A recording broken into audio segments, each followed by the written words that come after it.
San Miguel Beermen tinalo ng Titan Ultra sa kanilang opening game at Marcus Lee na import ng San Miguel binangkulang at Justin Brownlee may gustong makuha ng Barangay Ginebra San Miguel sa PBA Draft next year. At bago tayo magsimula, huwag kalimutang mag-subscribe at like para lagi kang updated sa mga latest upload natin.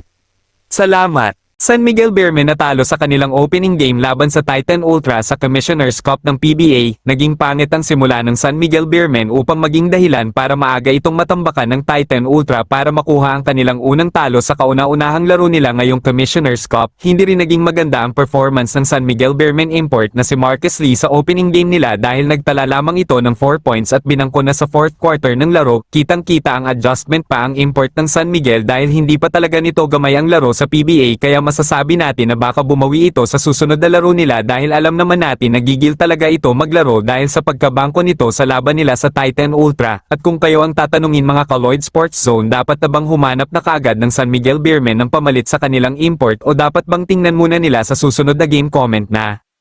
Pinangunahan ni Joshua Munzan ng Titan Ultra sa kanyang 29 points para maiuwi nila ang kauna-unahang panalo nila ngayong Commissioner's Cup.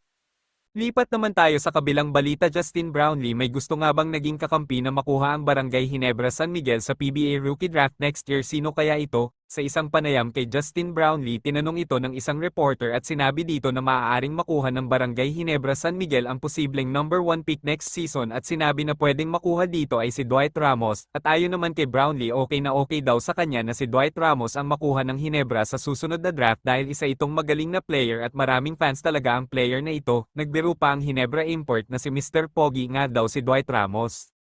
Bago matapos ang ating video, huwag kalimutang mag-subscribe at like para lagi kang updated sa mga latest upload natin. Salamat! Shoutout nga pala sa 8,261 nating subscribers. Maraming salamat sa patuloy na pagtangkilik sa ating mga videos.